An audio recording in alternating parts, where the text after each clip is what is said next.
sexy on Secular Sexuality.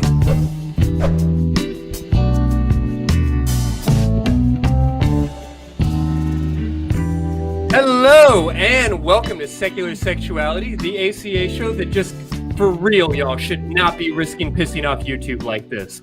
Everyone on their best behavior while Saint Eve is here. YouTube only gives you one warning, so everybody be cool about the return of our patron saint and unholy librarian. And as always, my co-host tonight is an educator, writer, and researcher of the ancient sensual arts, Bianca. Hi, everybody. And here to help us explore the restricted part of the library, Saint Eve. Hey.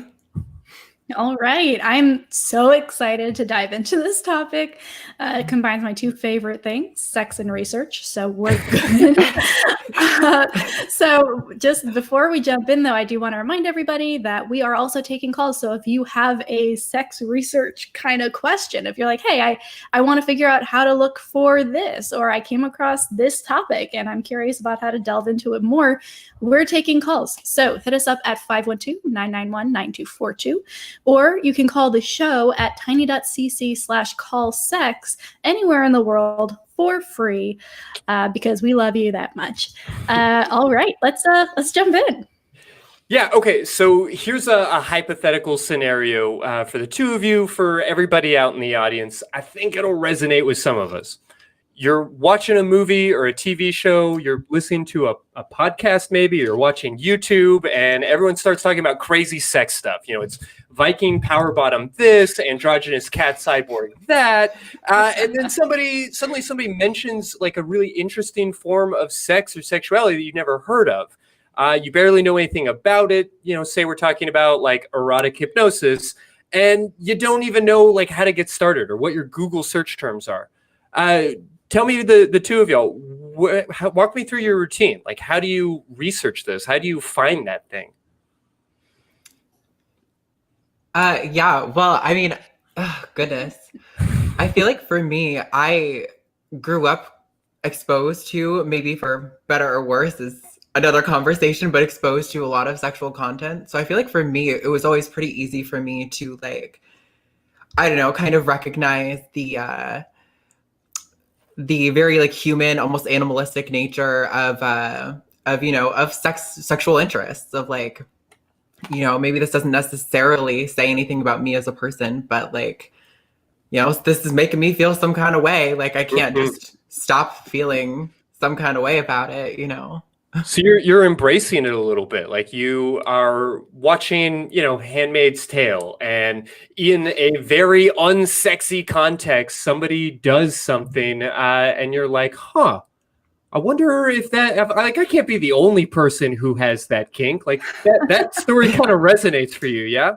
Yeah, I mean, think how long have humans been on the planet? Like pretty long time. I'm willing to bet out of all the humans that have existed before, there's probably at least one other human out there who's had that experience as well. As the researcher for ancient sensual arts, apparently, I can confirm humans have been on the planet for a long time, and they also like to have sex. So, like 6,000 years long time? Never mind, not relevant. So, I mean, do you find yourself, like, do you just go to Google? I mean, what is y'all's strategy for uncovering some, you know, crazy new sexuality? I mean, sometimes we don't even necessarily know the term for it. It's not necessarily the case that people will think to themselves spontaneously, you know what? I really need to explore more consensual non-monogamy in my sexuality. It's usually a lot more the case of like, oh, huh. So he puts his hand there and then oh, okay. and that's a little bit more difficult to talk to Google about. The fun thing about Google, though, and here is where my extensive background in research for other topics comes into play, is Google actually is a really, really intelligent thing. Algorithm. So what you can do is Google will be able to connect you with things even if you're not using exactly the right term. So the fact that you don't know exactly what it's called should never, ever be a hindrance when using Google. If you follow that trail, it will inevitably lead you down there. You just have to think, okay, I'm going to assume other people have also searched for this. How would people describe this in a short sentence, right? What are the keywords here? So you might not know what consensual non-consent is, right? That might not be a term that you're familiar with. But if you type in, say, tied up and enjoying it, people are going, like, you'll probably get a lot of porn options there too. But you will also be getting an article that talks about it, and the term might be in there. Or, so it's an easy way to dive into a subject and kind of explore. It's just you're going to have to do a little bit more than one search. Yeah. Well, I mean, I guess I'm curious about how that question even strikes the two of you. I mean, maybe it's an occupational hazard of being a sex therapist. Maybe it's an occupational hazard of being a pervert. But I kind of constantly find myself going, oh, wow. Like, I wonder if they make a porn of that. And the reality is they almost always do. Isn't that rule 34? Is that the right rule? Or is that the one where everyone gets gender bent at some point if you're famous enough? The challenge becomes figuring out like how to get from here to there. And I don't know. I guess I'm curious if y'all even have that experience of, watching something on TV and seeing maybe an outfit or a relationship dynamic or some sort of like rope or tie or bind or tool or, hey, I really wish somebody would spank me with a whatever it was that Jack Bauer was using in episode 17 of season 3, like those kinds of questions are just like constantly flowing through my consciousness. And it's amazing to live in a time and era where you don't have to just go to like the really shady adult bookstore on the wrong side of town. You have this amazing compendium of information in your pocket. What's y'all's process for exploring that? I mean, are you looking towards porn? Are you looking towards like community, fan pages? Are you going to FetLife? Like, I'm just curious how y'all go about such a thing. Yeah, I remember when a couple of years ago now, actually this was 6-7 years ago. Jeez. Whenever the bio drama of the Wonder Woman comic creator and the triad that they had going. You're talking about Professor Marston and the Wonder Women, the Fox Searchlight film a few years ago? Yeah. Yeah. So I saw that. And that was really my first experience watching anything about a romance on any medium that had more than two people in it. Mm-hmm. And the dynamic was really fascinating to me because I had heard people talk about polyamory, of course, like that was a topic that some friends would bring up, but it never really I never saw that dynamic like in front of me. So I remember after watching that just frantically Googling, just like, okay, wait, I need to make this make sense. How accurate was this? Is this something that is like attainable? Is this healthy? Is this right? Like, I can have cheeseburger? I can have cheeseburger. Yeah, basically, essentially, yes. But yeah, it was an interesting rabbit hole that was inspired by seeing a non-traditional relationship on TV. Mm-hmm. Yeah, I think for myself, I was lucky enough to kind of come into my sexual awareness back before Fosta and Sesto ruined Tumblr for the world. And I was deep into Tumblr back in the day. So, little baby queers back in the early 2010s, there's a lot of room for sexual exploration on Tumblr and a lot of sites similar to that. I think the great thing about communities like that back in the day was that they were usually pretty accepting and pretty sex positive about those things. I know when I was first exploring, I got caught onto Lacy Green pretty early on too, and I think that kind of helped myth bust a lot of the crappier ideas that I might have had instilled in me from a religious childhood. Yeah, we may be overdue to do like an entire episode memorializing all of the great work that Tumblr used to do. You know, last Yeah. week we talked about like what are those adjectives that describe you? Like how do you put your sexuality into words? And I know a lot of my words, and then like the detailed long list that didn't quite make it into the episode. A lot of those words are coming from Tumblr, and just having that opportunity to sort of interact with new ideas.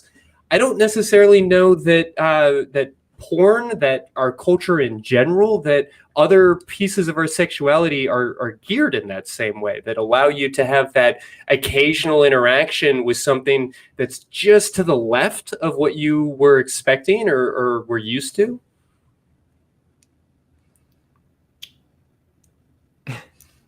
Yeah. So wait, what was the question there? I guess I missed the. Yeah, I did as well. the We're just question. waiting for the other. No, I apologize.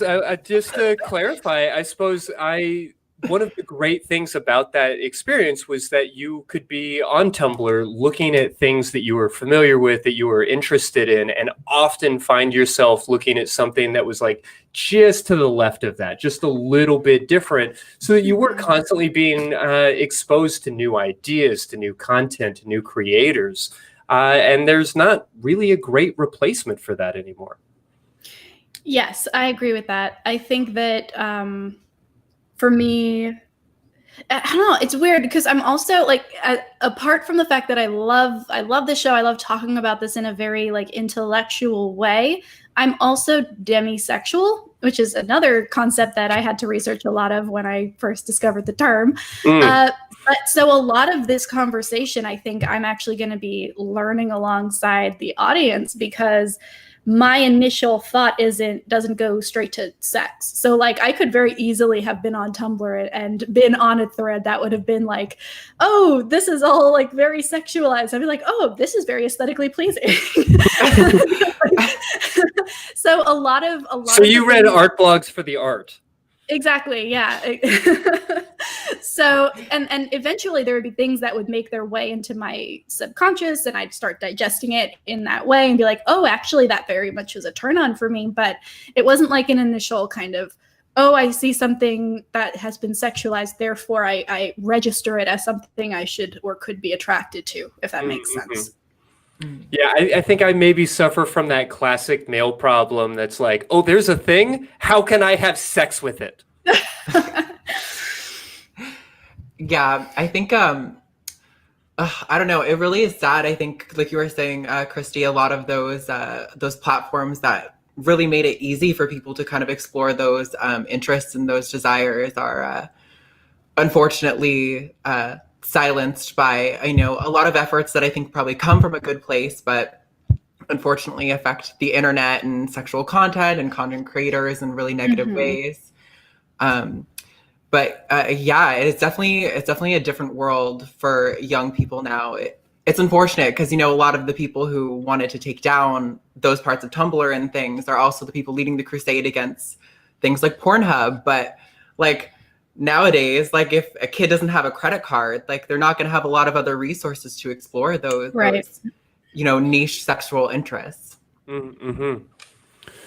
Well, and then for our audience in general, I mean, if you decide, you know, after listening to a remarkable episode of, I don't know, some podcast, and decide that you're interested in exploring your power bottomness or whatever else, is this something that you're like bringing to your partner? Are you exploring these things on your own? At what point is it the right idea to discuss this with somebody else? Yeah, it's a good question. I think for me, it ends up being very much guided by what turns me on more. Because some things I find I'm turned on more if I can get into my head and just have this imaginary fantasy scenario and not worry about another person, I suppose is a weird way to put that, but not have to include anybody else and accommodate their fantasy. And like it becomes very much of a, this is something I just want to indulge in, right? It's like, it's the difference between going out for a nice meal and getting a bottle of like really cheap red wine and just drinking it all yourself while in front of the TV, right? Like it's a very different, it's a different feel. It's also fun, but it's different. So I think for some things, it's very much a solo act, a solo exploration. And then for other things, like some of them are inherent, right? Like the poly thing would be very difficult to do by yourself.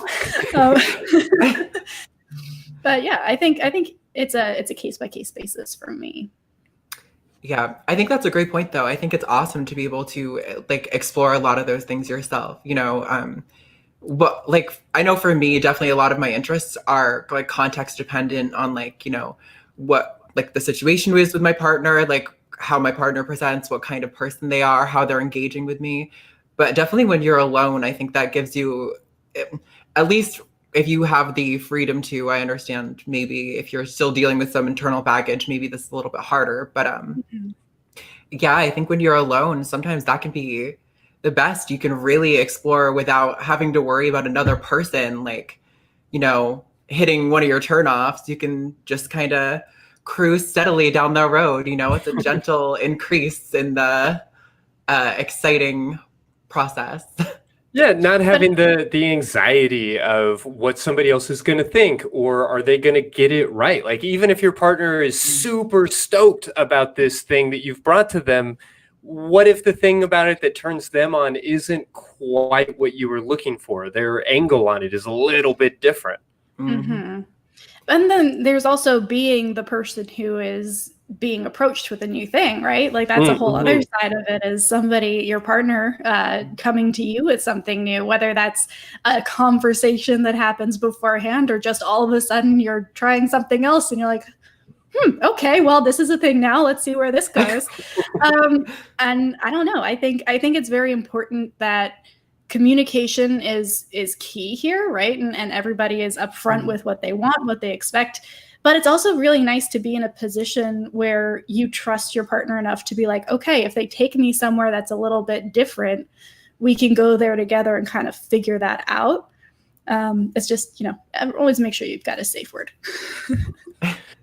Well, and this is maybe a question better answered in a different episode, but since we're here, to what extent do you sort of like go along with your partner? You know, if they come to you and they are really fascinated, they want to do like a role play or explore some sort of kink that you've never been interested in, you know, how much are you willing to just sort of like, yeah, I'll do this for you, you know, in the same way that you might go and like see a movie in the theaters that is, you're not really interested in Fast and the Furious 17, but your boyfriend's like super into it. So you go and you have a good time. Like, to what extent is that okay? And to what extent are we like, you know, I guess entering into sexuality perhaps without full consent? How does that operate? I mean, I've got my thoughts, but I feel like I'm jumping in to answer all of these questions. So I want to make sure that Eve gets a chance to say her piece too. No, that's fine. I mean, like, I know for me personally, I really enjoy my partner's pleasure. That is, if there is one of my biggest turn-ons, it's knowing that I am doing a good job pleasing my partner. So for me personally, I love getting to explore new things. And I think I don't know, I don't, obviously nobody would expect this sort of thing, but I don't really see myself being with a partner who would, you know, put me in a situation. I would expect that if that kind of red flag came up, I would end that relationship before it got to a point where that was a risk. But yeah, I mean, I think, I don't know. I guess my train of thought got kind of derailed. I guess if you want to roll with what you were saying. Jump in. Okay, yeah. So I've got actually a couple of thoughts on this from personal experience as well. I have had partners that have been very much into stuff that I just don't find that interesting, or even that, like, there have been situations where I've been put in a position where it was a question of gender identity and very gendered, like, role playing and stuff like that. And so then it becomes kind of this, okay, I'm going to go along with this and see how I feel until I feel like it's too much. But I think that what it comes down to here are two things. First of all, the idea that sex is somehow inherently more important than other activities is weird to me. And I know that I came from that background. And so the fact that I can't put myself back in that headspace, probably is a good thing. But to say that like, oh, well, I would go to a movie with a person that I cared about just to see them have fun, but I couldn't have sex with a person in this way or do this thing with my partner just to see them have fun because for some reason sex is, more important or something along those lines. So I think that destigmatizing the idea that sex is this like holy, sacred thing or that it always has to be is a good first step into maybe being a little bit more flexible and accepting some things that maybe don't feel 100%, your thing.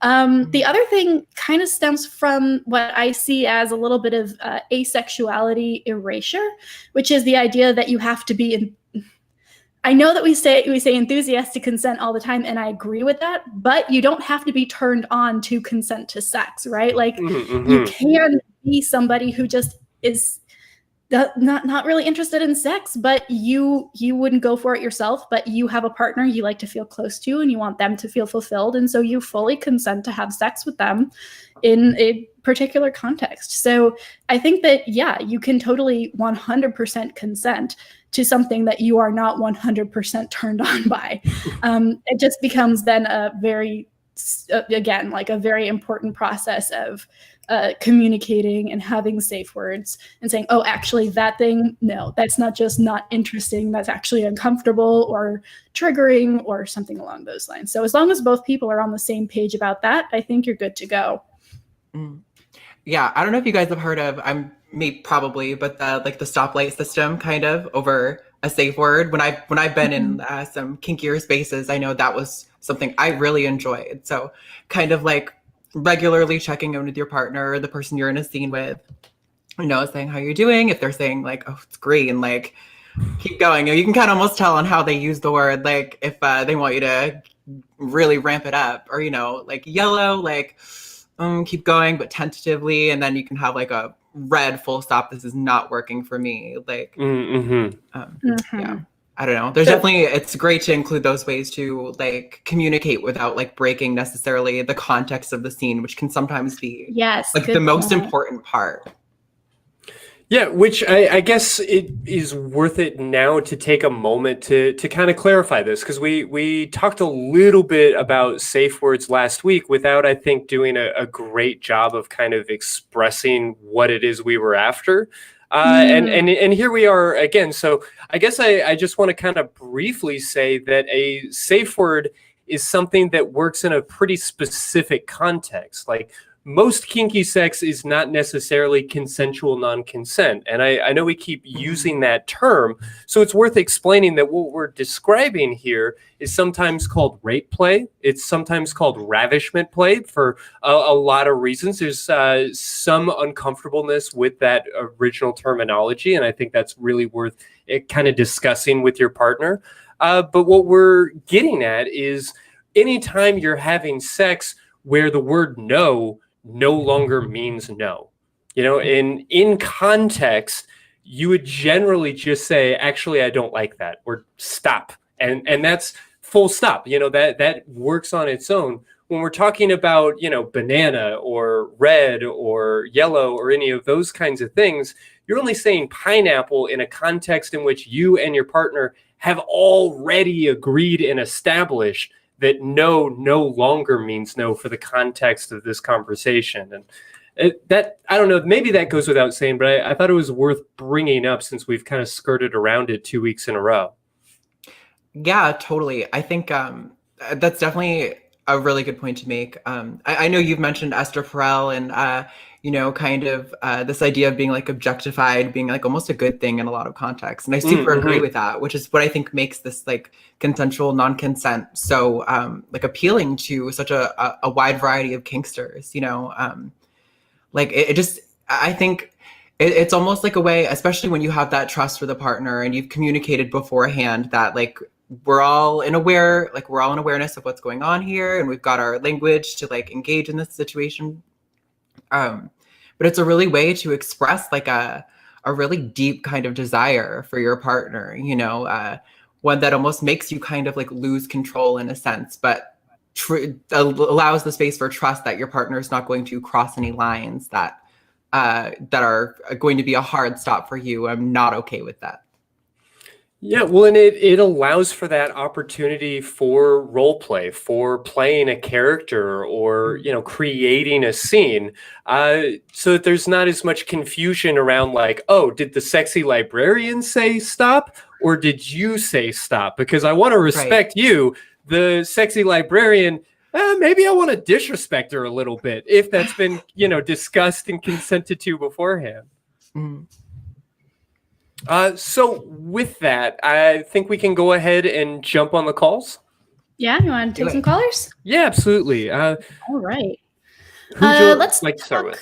Let's talk with Julie, who wants to talk about sexual abuse and how it affects how we think about the opposite sex. Mm-hmm. Hi, Julie. You're on the air. Oh my goodness. Hello. Hello. It's nice Howdy. to talk to What you. can we do for you tonight? Well, you know what? My biggest question here is I'd like to hear your opinion on how a person connects with the opposite sex, after years of childhood abuse. And I'm just having a lot of trouble with not just the opposite sex. I don't know what I should be. I feel like I'm somewhere in between where nobody wants me, and I don't know how to make a bond, and I'd just like to hear your opinion on how do you recreate a bond after the trust has been broken. Mm-hmm. Well, I just want to acknowledge at the start that this is obviously coming from a place of great hurt, and I really want to recognize that you had the bravery to give us a call, and I super appreciate that, and I want to honor that and be respectful as we kind of get down to brass tacks, which is to say that obviously the person that you're trying to connect with now may share some characteristics, may in some ways look like the person who assaulted you, whether we're talking about Julie, you yourself, or anybody else who's listening. But they're not the same person. They may share those characteristics, and our bodies, our brains, our nervous system tends to react as if they were the same person. And so it becomes about healing from that original trauma. And that's obviously a very complicated process, but I'm curious to hear sort of where you're coming from today, Julie, like what your healing process has looked like. I am seeing a therapist, and we're making some good progress. I became an atheist less than a year ago after coming from a Jehovah's Witness background. And I got to say, I've been indoctrinated, and I learned a lot of bad ways, and I'm relearning. And so now I know I don't need to be submissive to the male dominant thing. And so I'm just in a world of confusion now to where I don't know how to trust. Yeah, that is totally understandable.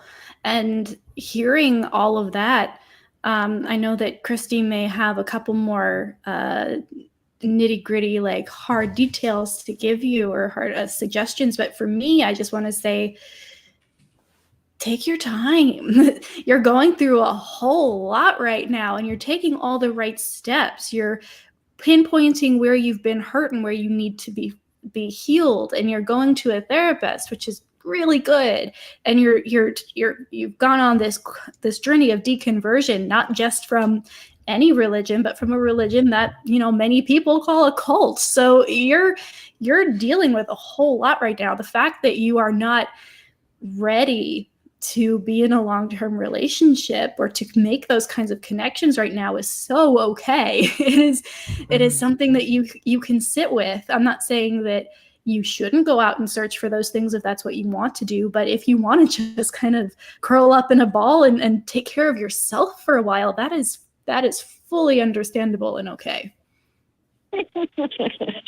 Oh, thank you. I needed to hear that. Good. Yeah, take your time. This is a lot to digest.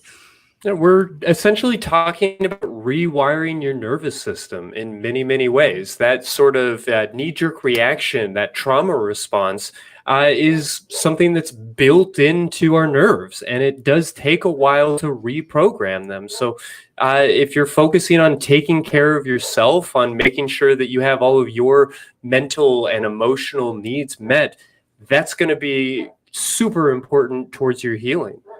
What is it that you're doing right now to just take care of yourself as you explore these ideas?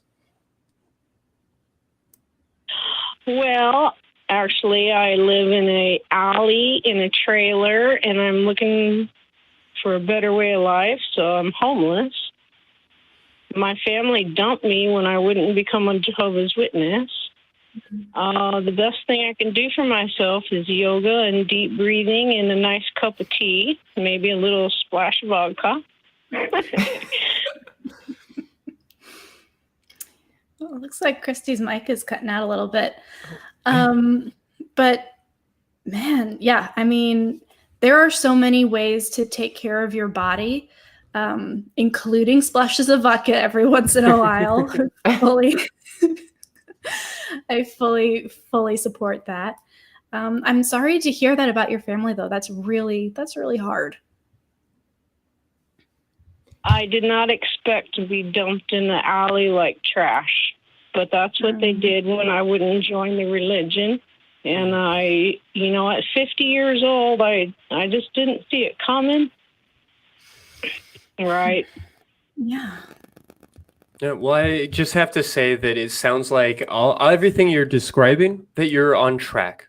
You know, V said to go slow. I'll encourage you to take care of yourself during this process, but it sounds like you've got those skills. You're talking about all of the things that, I would be looking for from you. So I definitely don't want to sit here and act like it's my place to give you a gold star or a thumbs up, but I do want to just say that we're definitely excited for the journey that you're on. And it sounds like you're in a good place, even if you've got a long ways to go. And so I want to encourage you to keep at it and to have some patience for yourself. Also, definitely check out Recovering from Religion. Have you been in touch with their hotline project at all? Yes, I have. I did call once. Okay. And I still appreciate you guys talking to me. You certainly give me some stuff to think about, and I really appreciate it. Thank you. And we appreciate you, Julie. Thank you so much for watching and for calling in. And let us know how things go, okay? Okay. Bye-bye. Take care. Thanks so Bye. much. Bye. Yeah, I mean, the reality is these things do take an incredible amount of time and a little bit of work and a little bit of patience. I think it's worthwhile to remind people that they don't owe anybody their happiness. They don't owe anybody to be healthy, so to speak, or to be any particular way. We're all on our own journeys and we're all trying to get to where we're going. Where you are right now is not anything I would ask you to apologize for. Right. Yeah. Also, Julie just struck me as a very down-to-earth and practical person too, right? They were like, okay, this is what I'm going to do. I'm going to do some yoga. I'm going to drink tea. I'm going to do deep breathing and go to therapy and call Recovering from Religion. Like, all of the things they're doing right. Like, I'm very excited. I hope we hear back from them. Absolutely. Definitely. Anybody else we should talk to before jumping back into our discussion?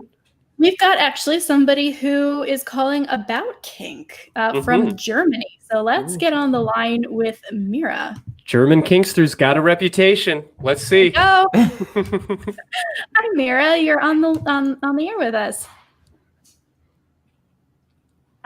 Yeah, hello. Hello.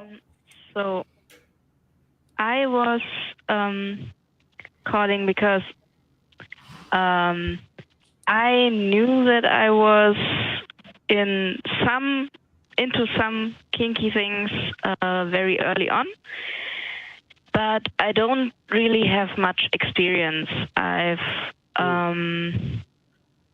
only had a couple of partners, not all of them were people where I was with them long enough to get comfortable experimenting with them. And the partner I'm having now actually had absolutely no experience whatsoever before meeting me. So yeah, that's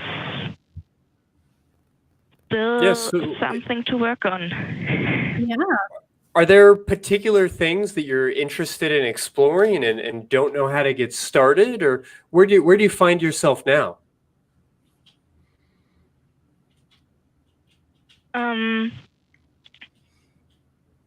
I think my biggest problem is that I really, really enjoyed stuff when I've tried them for the first time, and when I've tried to do something similar again, then wasn't quite as good. But yeah, what we have experienced with is yeah, a little bit of bondage, spanking, having like ice cubes run over your body. We tried hot wax as well, but that was, I think we went too close to the skin. It was way too hot. Yeah, so just to clarify what you're talking about, it's probably a good thing for folks to know that whenever you're doing like hot wax play, you want to, of course, do your homework and make sure you know what you're getting into. But very simply, the closer that you are to the skin when you actually drip that wax, the hotter it's going to be. If you drip it from 6 inches or 6 feet up in the air, it's going to cool down significantly versus if it's like right close to the skin as you pour it. So what I'm hearing is you are down for experimenting with stuff, which is good. And you also are down for trying things more than once to see if it still works for you. And it sounds like are you doing these things with this new, more inexperienced partner? And how are they feeling about this experimentation? Yes, I've tried all of that with my current partner. And he's very open to it.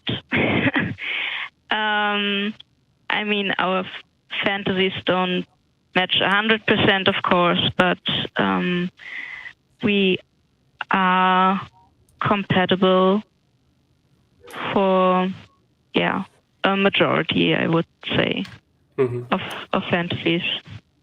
Nice. It's always nice to find somebody who shares your fantasies.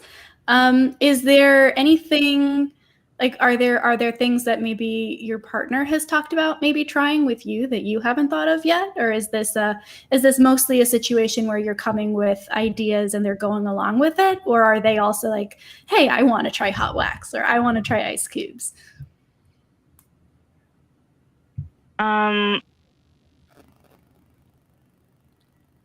Well, he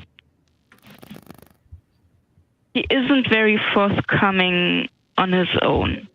I have to really ask a lot of questions to get to what he thinks he'd like and would like to try.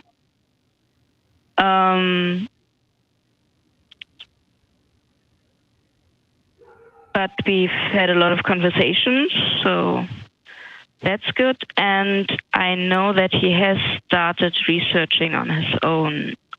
So he might be coming up with more ideas soon.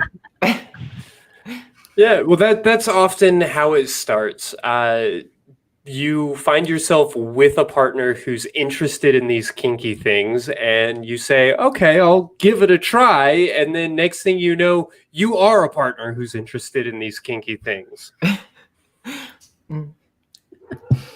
So I'm glad to hear that y'all are enjoying exploring together. Was there anything that we could kind of illuminate, any specific questions that we might be able to help answer before we let you go tonight?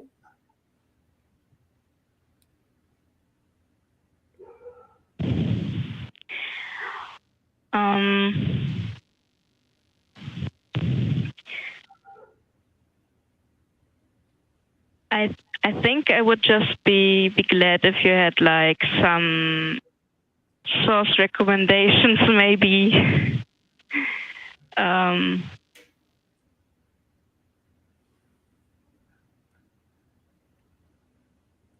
so I'm sorry. Recommendations for what? I just want to make sure we are understanding you.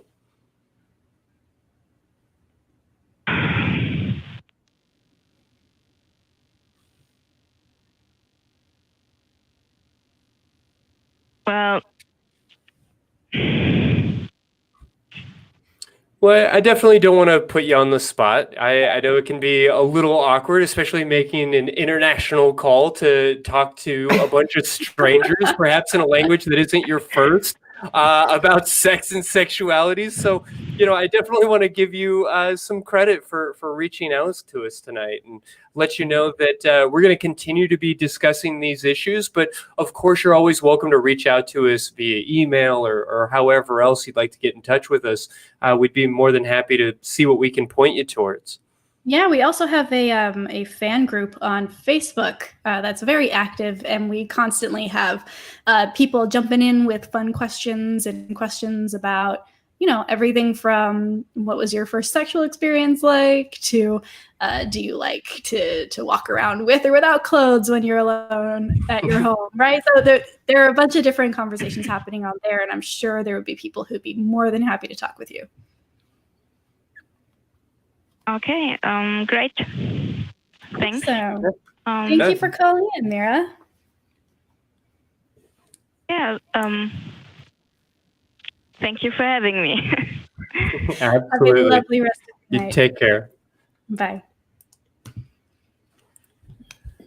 Would you like to try just one more before we jump back into things?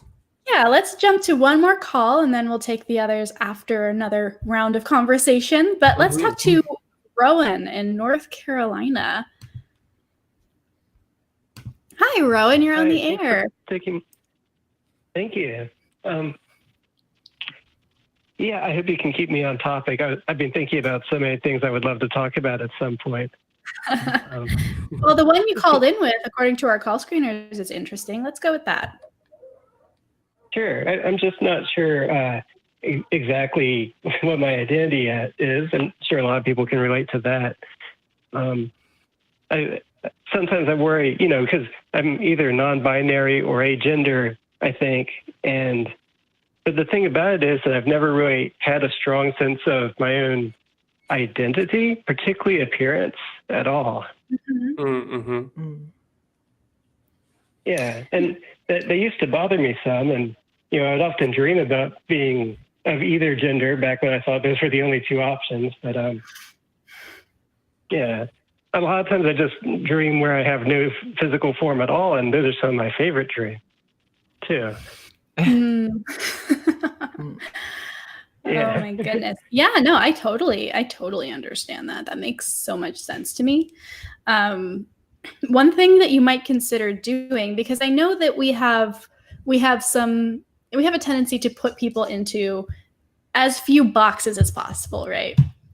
I don't think it was Eve on her last call with us, but somebody was like, well, two is acceptable, I suppose. Ideally, it would be one box for everything. We can deal with two, but any more than two is just ridiculous. And we don't want more than two boxes. So I feel like we kind of did that with non-binary as well, which is, okay, well, now there are three boxes, right? You can be, a man, a woman, or non-binary, and it's now only those three boxes, when in fact that's not the case. And non-binary is an umbrella term that covers a whole spectrum of different gender identities. So one thing I might suggest is we're talking about what to Google, right? When you don't know the term for things.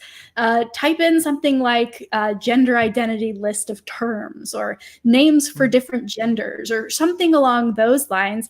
And you will find lists of very long terms of different things you can identify as.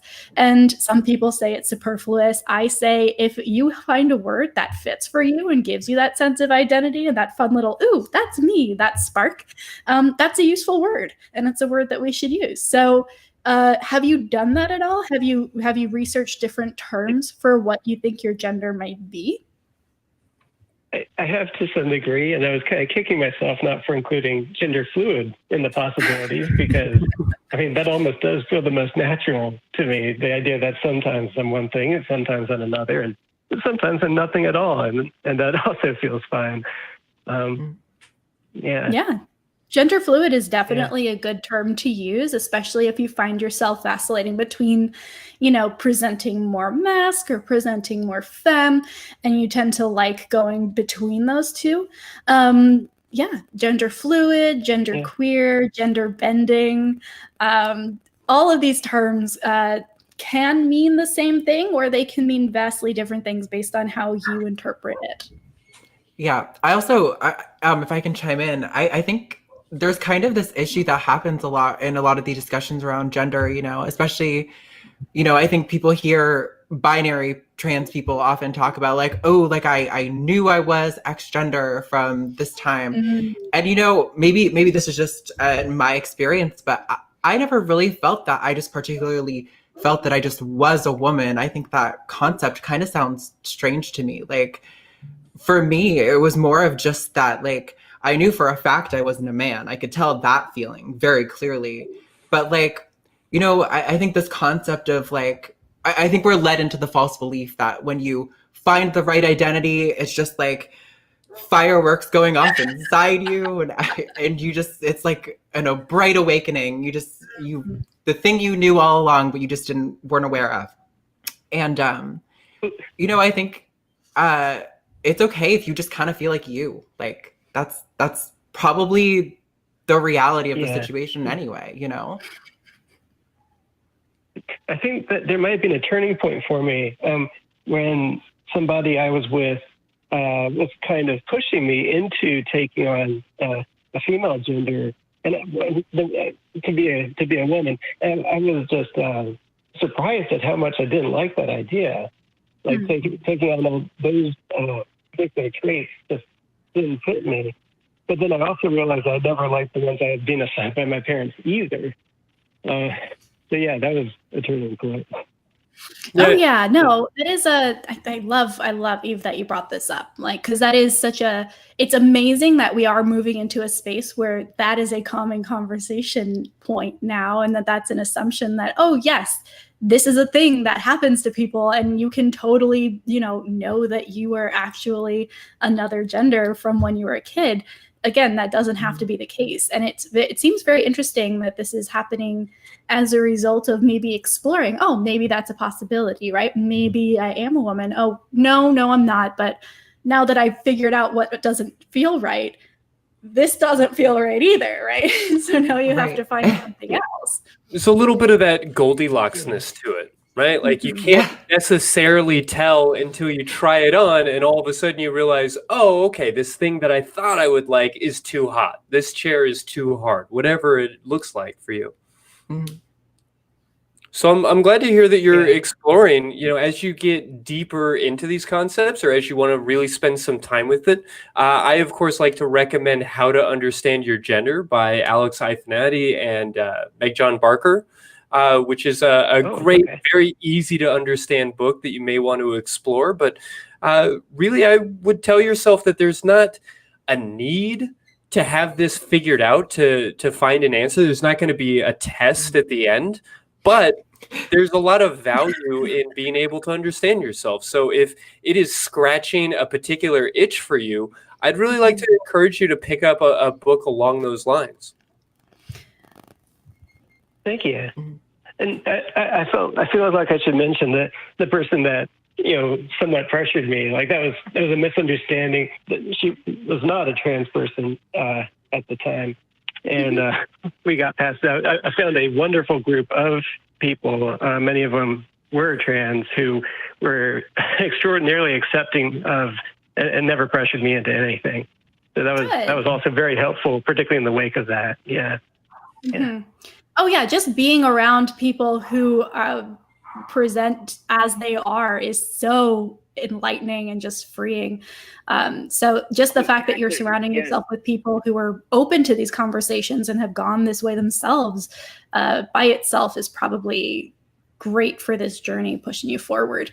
Another thing that I would say just before you let you go, Roan, is it's totally okay to just use the word queer. Like if you want to say, I'm part of this community, I'm included, I'm here for you guys, I'm part of this group, but you don't want to worry about, what's the exact terminology and what are my exact pronouns and all of these things. If that's not where you're at yet, that's fine. For a very long time, I just used the term queer because I was like, I know that's what I am. I know that at least. And so, yeah, I think that if you just want to use that label until you happen upon one that works better for you, that's totally okay too. Thank you. Yeah, labels, they're only important as much as they help communication is how I see it. Oh, Yeah. for sure. Yeah. Wonderful. Thank you so much for calling in, Roan. Let us know if you ever come across that perfect term. Call back and let us know what it is. Thank you. Okay. Have a great night. Bye. Yeah, there's a lot of work to do on these things as we're trying to figure out, okay, what are our adjectives? What is my gender? What is my identity? What kind of sex am I into? What kind of person am I into? And I think it's really valuable to go on that exploration, right? Like we do this show for a reason, but also to remember that I don't know, and hopefully I'll find out, are both perfectly acceptable answers. That just labeling yourself as queer or interested in dating that person over there. It doesn't need to be more complicated than that. It can be, but that's optional. Yeah. I think it's really unfortunate. You see a lot of turfy spaces on Twitter commandeering this kind of idea of well, why can't you just be a gender non-conforming X, Y, or Z?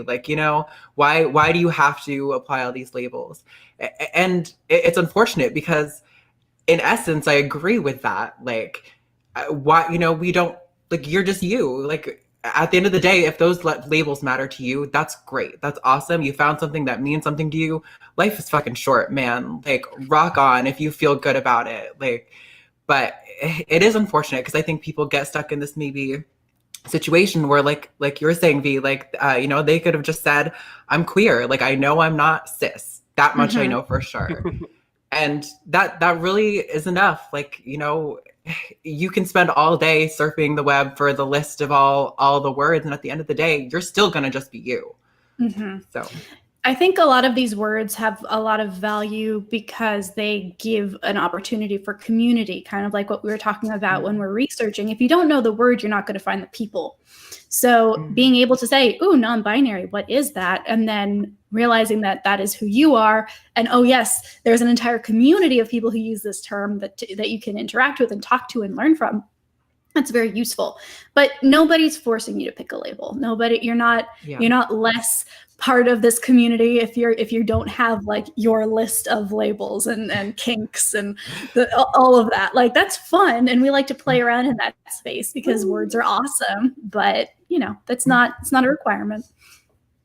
Yeah, well, as we're talking about community and how to participate as we're exploring ourselves, whether it's, discovering that non-binary might be a term that fits you, or rope bunny might be a term that fits you, or androgynous cyborg might be, your adjectives. You just described me 3 times. Oh, yeah. Is that what happened? Well, I mean, as that happens, how do you enter into a community like that? Right? Because we've all seen it before, especially us here in the atheist community of Austin, the greater atheist community. every community, whether we're talking about online or in person, has those tourists, those people who are just sort of like here to walk through, act like they own the place, assume they know everything, and then make a mess. And every community has those like brand new zealots who are super excited and passionate, even if they don't know what the fuck they're talking about. So, as we're trying to enter into these new spaces, what are the tips, the tricks, the warning signs, the things to be aware of when you're interacting in some kind of new community? Yeah, I think this is interesting. It may not directly apply, it's kind of synonymous, but I've always noticed, at least for myself, when I'm exploring new ideas, I often, when I'm first introduced to that idea, I'll really cling on to it and I'll really swing heavy into that camp. I'll become one of those zealots you were talking about. But as I've gotten older, I've kind of recognized that initial gut swing is usually going to be met with me kind of coming back down into a more of a centered position. So I think, a lot of those things do just kind of come with age and experience of just recognizing that, like, as you learn more about yourself and who you are and how you think and interact with the world, that, you're always going to be kind of approximating more of your self-actualized potential. Yeah, I found the same thing. I'll get super into something, and it's the same. It's a common reaction to learning about something new or finding a new hobby, right? Like, right. I got super into cooking over quarantine, and for a while, my Twitter page was just like, "This is an amazing recipe. Here's a picture of what I did." Like, it was obnoxious. It wasn't what the people of my Twitter account signed up for, but Or like a new TV show, right? Oh my goodness, all I want to talk about are these new characters. Have you seen Umbrella Academy season 2? But and it can be the same with ideologies and identity and kink and all of this, because we have to an extent commercialized it, right? It is part of our consumptive habits, and so we're going to consume it to the point where we then get sick of it and have to back away, or at least moderate how we're interacting with the content. So yeah, I think that being understanding that for both the tourists and the people and the zealots, for lack of better terms, I love that distinction. The tourists, if they're there and they're interacting honestly, even if they're being obnoxious, like, okay, as long as they're not hurting anybody, let them make a mess and leave. It's fine. I grew up in Gettysburg. I know they're the annoying tourists. Yeah. I know tourists. But that was a very Trumpian thing to say. I know tourists. But yeah, and then for the zealots, they're maybe whatever they are. They're excited. It's all brand new and colorful, and you're going to be looked at as somebody experienced who can validate them and give them the encouragement they need. And if all that you do is say, I see you, I validate your experience, you're in the right place, maybe let's take it down a notch, or let's consider this other perspective, and be that kind of guiding force. We don't have very many, for lack of a better term, elders in the queer community, right? We weren't given that. And so as we become older, especially the first wave of, millennials on the internet, we are, in a way, this generation of queer elders who are guiding this conversation and helping shape the people who are brand new and coming to this for the first time. So I don't know, that got a little bit more aspirational than I expected at the beginning of the ramble, but great. I mean, it sounds like you're calling all of us to, I guess, be opening and expansive when it comes to our community. And I hear that, and I want to mirror and echo that. But I also want to recognize that, a lot of these communities we're talking about, especially as it relates to gender identity or orientation or sexual interest, that these communities exist for a reason. In no small part, they exist to weed out predators, particularly in the kink community. The reason that you go to munches, the reason that you are communicating with other people who have those same interests, is to get away from some of those predators and things like that. But it's also to learn and to grow and develop. And so my curiosity is, if you decide all of a sudden that you are fascinated in ropes, how do you show up to a rope slingers event and be respectful and act like you belong? Ask questions and say, I don't know. It's my Mhm. philosophy for everything. Yeah, I was gonna say, be a good student. Like that's kind of coming from the same place. Yeah. Mm-hmm. Well, and then as we're starting to take on these new things and exploring new ideas, especially something that we might think of as a little bit nasty, maybe something that we're a little embarrassed about, maybe we're excited, but we're holding that excitement in the same hand as like a little bit of anxiety, maybe a little bit of even like a visceral reaction. How are you checking in with yourself? How do you make sure that your exploration is going at a pace that keeps up with your excitement, but that doesn't get too far out over your skis? This is a really important topic, especially for those of us who were taught very early on that you shouldn't listen to your body and that your body was trying to trick you and that you had to keep every thought captive for Christ, for lack of that term. I'm sorry for everyone who just like shuddered at that phrase. But yeah, it is really hard to learn that, I am intimately connected with my body, and my discomfort may show up in ways that don't register mentally right away, right? They might not be a thought, I don't like this. It may be stomach cramps, right? It may be a sense of anxiety in the back of your skull, right? Like it could be anything. So learning how your body reacts to stress, learning how your body reacts to anxiety and discomfort, and listening to that is so important and so difficult. So one thing that I've done that really has helped me give myself and my partner a little bit of grace in this situation is to say, I'm probably not going to know right away if I like something or not. It's not going to be a situation where, there is a line and you just crossed it and now there's no turning back and all of a sudden I'm upset. It's going to be a process of figuring it out slowly. And if I realize, actually, you know what? I haven't really been enjoying this thing. It's not why didn't you tell me you weren't enjoying it? It's more of we figured out together that this is not something that you like very much. So being open with yourself and with your partner and saying, hey, I'm still learning my own body. I was not given the opportunity to get in touch with it at the age when I should have been. So this is going to be a slow process. And sometimes I may say I like something and think I do and realize later that I don't. And that's not a process of me trying to accommodate or to, grin and bear it. It is really a process of learning myself, and having somebody who is willing to learn your body with you is remarkable. So find partners who can do that. Mm-hmm. Yeah, I think as an extension of that, I would just add, aside from partners, if you have like your chosen family or whatever community you have around yourself, like if you obviously it's not possible for everyone. I know a lot of people, probably people who find a lot of the ACA shows are maybe in environments where they don't have the greatest support system, but if you do, people who you really trust, like bouncing these things off of them, being like, hey, like I've heard these ideas recently, I've just gotten into this like this new thing or this new community, kind of like see how they respond to it.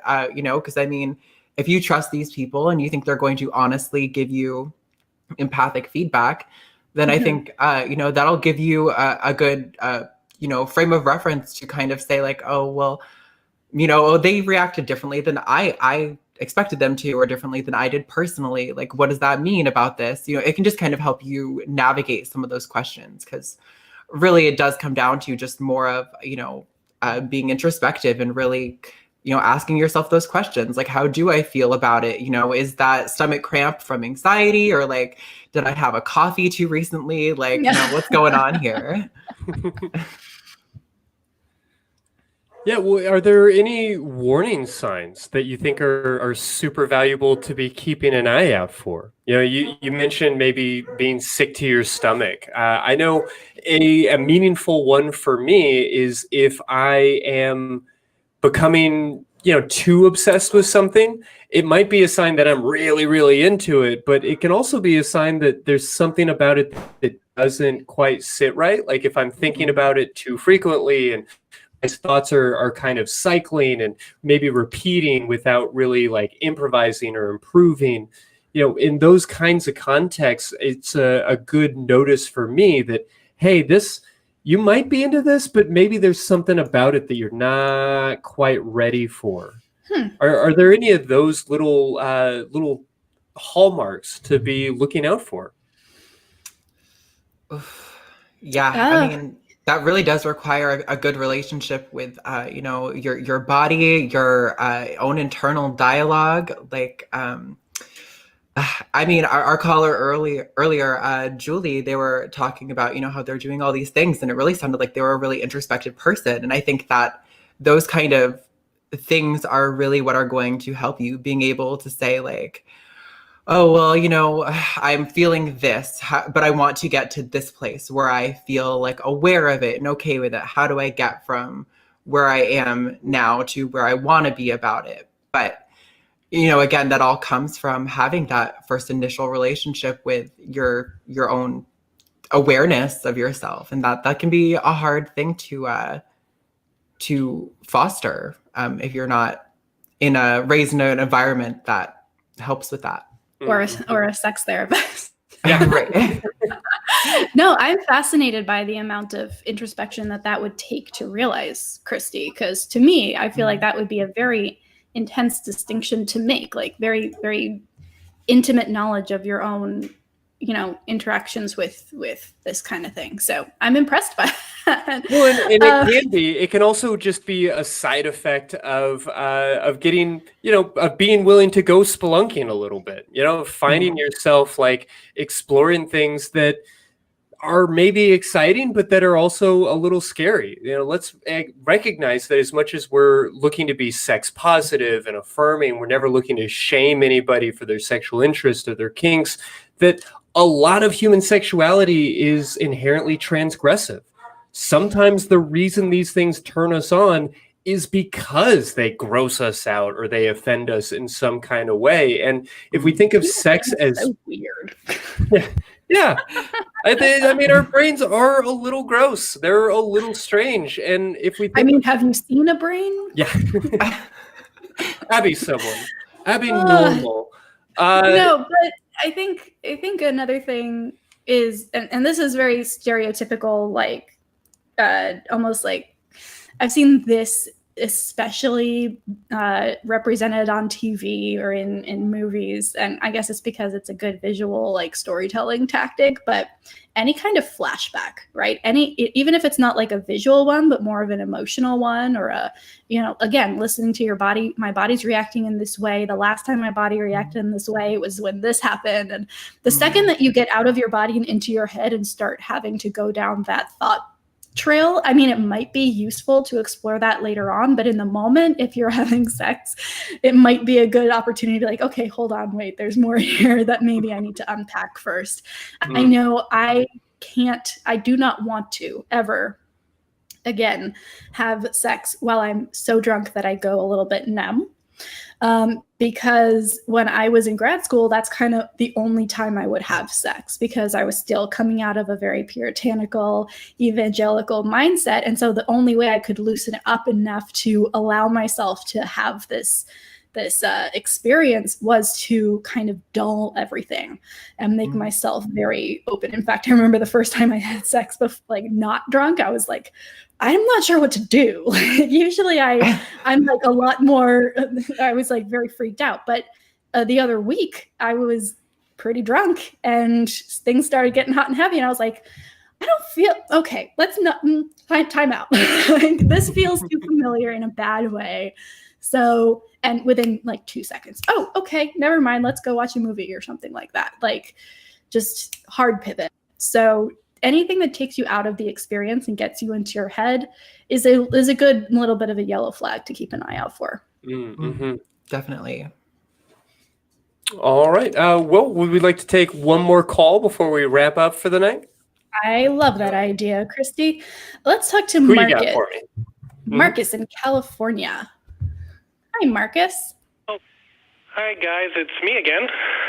Hello. What can we do for you tonight? I'm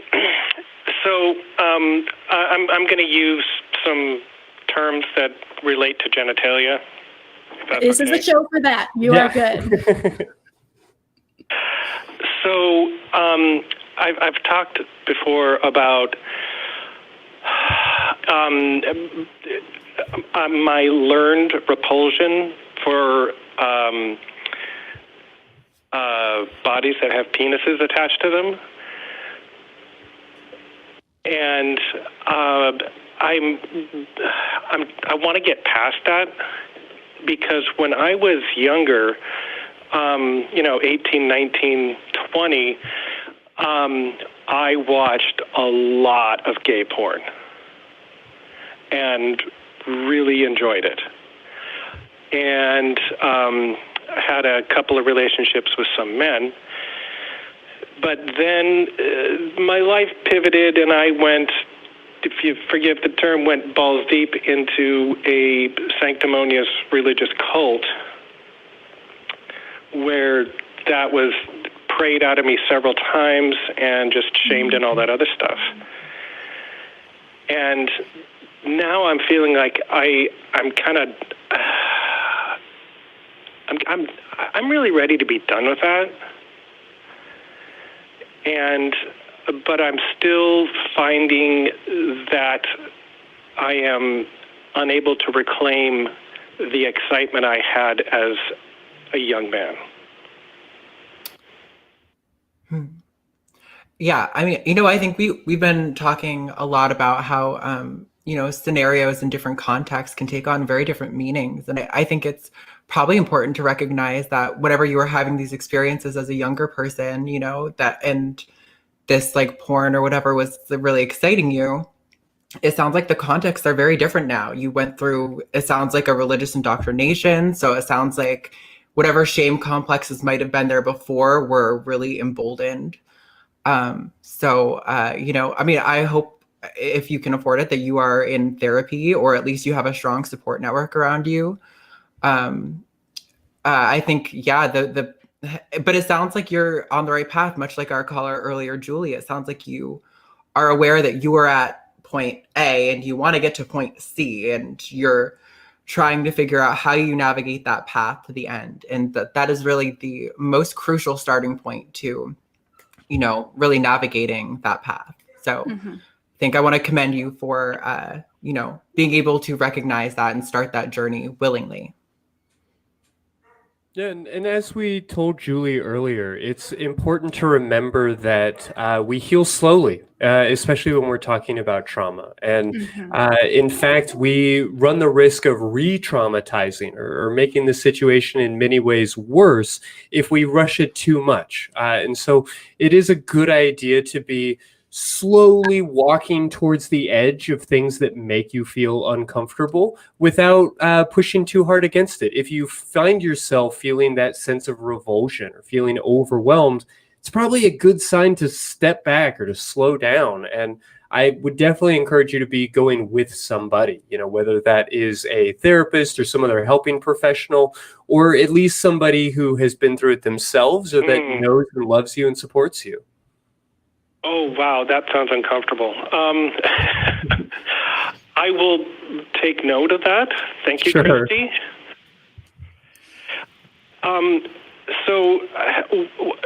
Last year, this is kind of embarrassing, and so what I did last year is I'm a big, I don't know if you guys play video games, but I'm a big Skyrim fan. Okay. And I found this mod. You know where I'm going with this? I'm going to make you say it out loud. Yeah. Oh, God. Okay, I found a magic spell that made the men's clothes come off.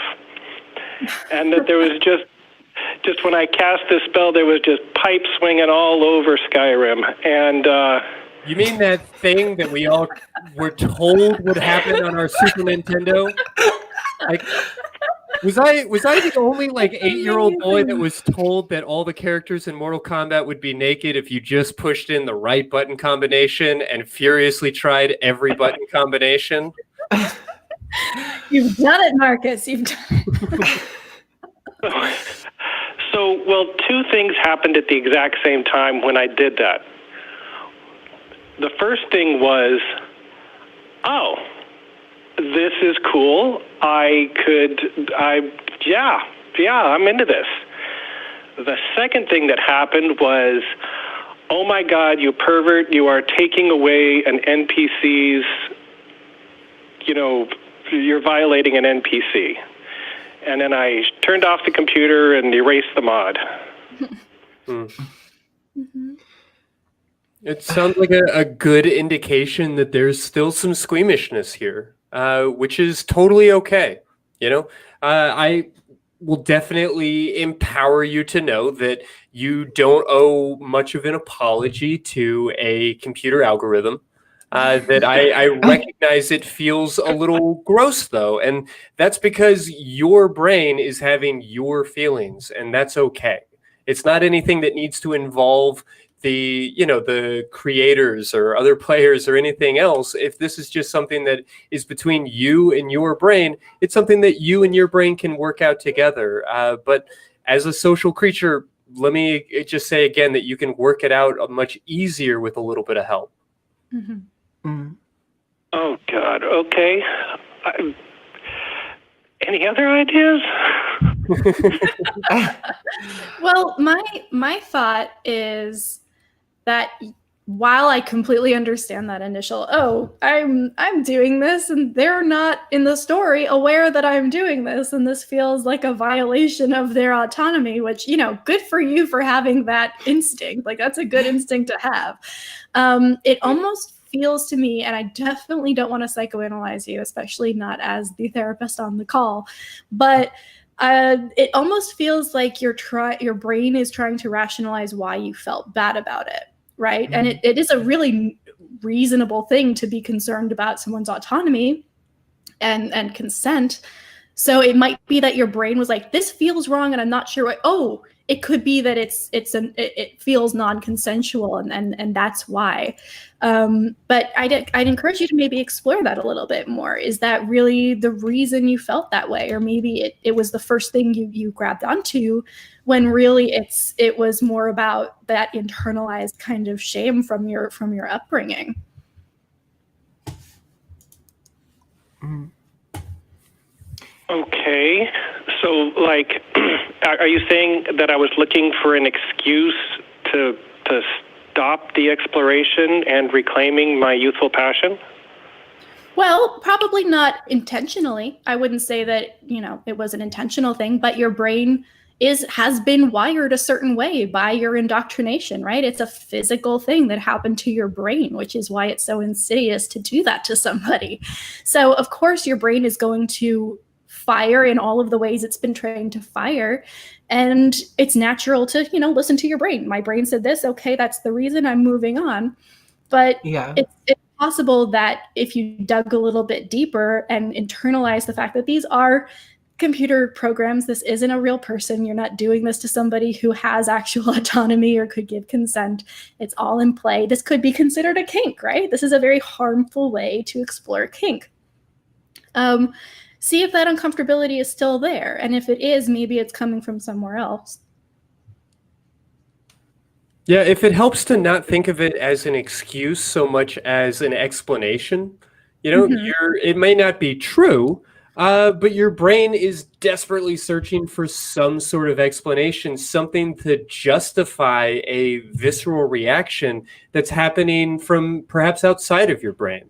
I don't want to get too wrapped up into right. Perception and all of these things, but your mind and your brain are not the same. And there are messages coming from other parts of your body that you are experiencing as thought, as emotion, as sensation. And those things are often pre-verbal or don't come packaged with a sophisticated insight and explanation. Yeah, I don't know if it helps at all to hear this either, but also growing up I grew up in a very, very anti-queer, anti-trans, anti-gay environment. Between my school and home, it was just constant barraging of those messages. So I struggled for a very, very long time to even experience sexuality in my body comfortably, because, you know, I heard so many messages about, you know, as a trans person, like trans people are perverts, trans people are, you know, freaks or whatever it might be. And I internalized a lot of those messages. I felt for a long time it was really hard for me to engage with my sexuality and with my body and with my partners, because I was consumed with, you know, messages of shame and self-loathing around that particular aspect of my life. So, you know, if you haven't heard anyone else say it before, that you are definitely not alone in experiencing, you know, shame and a lot of cognitive dissonance around the things that your body is telling you, or it sounds at least like your brain and body are telling you that you are turn-ons for you, or it might be things to like explore more deeply. Thank you, Saint Eve. I kind of do need someone to give me permission, and I hate saying that, but I do appreciate it. I hereby give you permission. Yeah.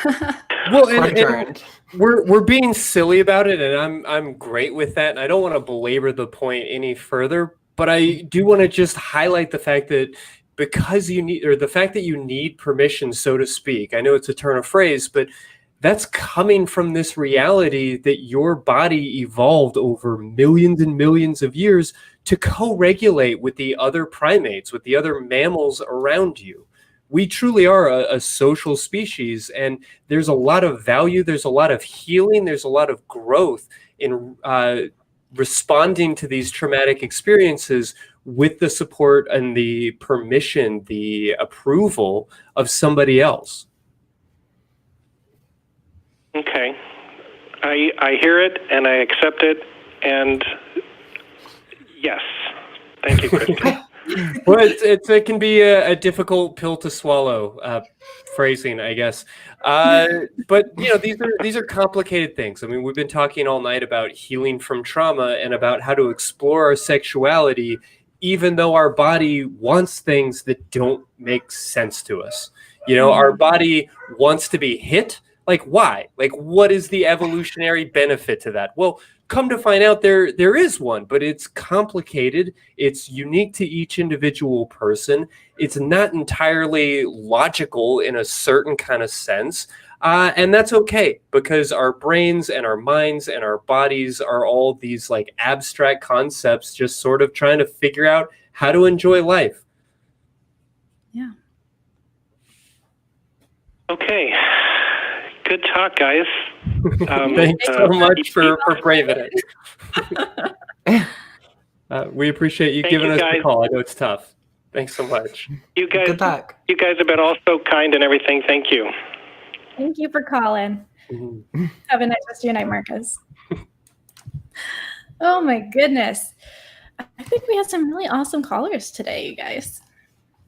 Yeah, I mean, definitely, I think highlighting the intersection of sexuality and trauma, right? Which is it's definitely not a shock or surprise to anybody who has experienced what it's like to live in the Western world, or really just in 2020. But it's worth noting that as we're talking about exploring and our sexuality and all of these kinds of things, that we want to do so in sort of a trauma-informed way. Exactly. So with that, as people are, you know, jumping into their exploration, as they are trying to discover their new kinks, trying to explore their new kinks, we of course want to point out a couple of different resources. There are lots of great tutorial videos and things like that online. In particular, I like Erica Lust and Lust Productions. They've got a number of tutorials on how to explore, how to safely, you know, try anal sex, how to safely try various forms of bondage or wax play or these different ideas. But of course, we're very excited here on Secular Sexuality to say that coming up, we're going to have our very own Saint Eve, patron saint of all things sexual, releasing a series of short videos as we take these quick bites of the apple and these little 101 courses. Tell us a little bit about what you have coming up. Yeah, so we don't have too much planned yet, but as of right now, our first few episodes have to do with dirty talk and proper care of your sex toys. As we found a few episodes ago when I was on, that was something that might not have been common knowledge. Clean your sex toys. If you're Yes. putting it in a hole, you want to rinse it off. At the very least. At the very least. Preferably add soap to that mix. But yeah, so I think they're going to be super short, between probably like 3 to 5 minutes on average, but just a little, as the name suggests, a little bite into the topic to get you guys, I don't know, a little more educated on how to have fun and do it as safely and as aware as you can be entering into these sexy spaces. Well, I'm excited about it because, as this episode has really highlighted for us, our sexuality is totally warped by the religious world that we've all been brought up in. And so there are folks who watch this show that are old hands at a lot of this, that, as I'm explaining wax play, they're like, yeah, okay, let's talk about different types of wax. Like, let's discuss paraffin versus, all of those kinds of things.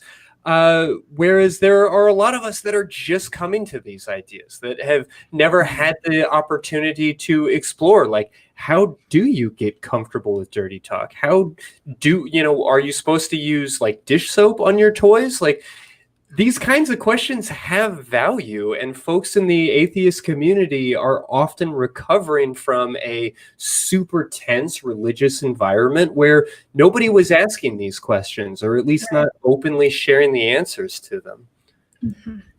Yeah. So I'm very curious what kinds of questions our audience has. I mean, certainly, V and I are knocking them down each and every week, but there are all kinds of little basic 101 type stuff that we're super excited for this new segment to answer. So this could be another great opportunity to find community in the Secular Sexuality fan group. Send us an email, whatever else, to let us know, what are you interested in talking about? Do you need to know how to tip a stripper? Are you curious about like how to find a cam model? What are those questions? We'd love to hear from each of y'all. Definitely. I'm excited about this. Me too. All right. Can we thank our crew? Because they've been amazing tonight. Woo! Hello, crew cam. We've got some amazing new volunteers on our call screener list. If you're interested in that, definitely reach out to us, and we'd be happy to start training you on that. Yeah, we've got some brand new call screeners coming in. We're super excited to have y'all, and want to just remind everybody that, especially in this like kind of virtual COVID world, that there are all kinds of opportunities to get plugged in with the atheist community of Austin. There are plenty of ways to serve. If you're interested in volunteering online, we can definitely put you to work if that's what you're looking for. We can make it happen. Wonderful. All right. So if in the meantime you have a sex question, email us at sex@atheist-community.org or call our hotline at 512-666-0ASK. We will go over all of these in a mailbag episode probably pretty soon. Seems like one's coming down the pipe fairly shortly. But yeah, if you're not comfortable being on live air, or if we go on too late where you are or too early, these are definitely also ways to get in touch and have your questions read on air. If you want to follow us on Twitter, we are on Twitter at Secular Sex. And again, as always, plug in that Facebook group. The Secular Sexuality fan group has a lot of really awesome prompts that our mods are putting together to spark conversation and get you guys talking. So if you're interested in finding community outside of these Thursday evenings, that's a great place to go. Yeah, and it again just serves to highlight the beautiful community that we're a part of. The fact that this is a fan group, that this is people who just enjoy the show, that wanted to, I guess, make a contribution, that wanted to help form a community. And I'm super grateful to everybody who has helped put that together. So I appreciate both of y'all being here tonight and answering all of these questions, helping us explore some of these like sort of sexy, exciting ideas. And now seems like a pretty good moment to do a little bit of research, to find something new you might be curious about. Maybe get your Google keywords, your search terms, like all plugged in. Sexy SEO. Yeah. And, take that moment, take that opportunity to give yourself a big ol' orgasm. Or, better yet, give somebody else one.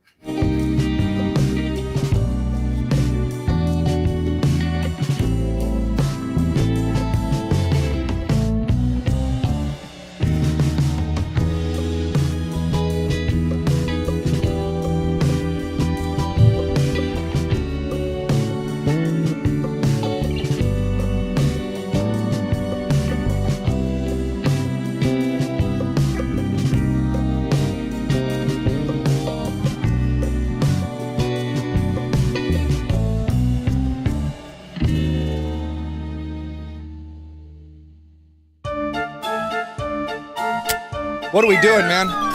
What are we doing?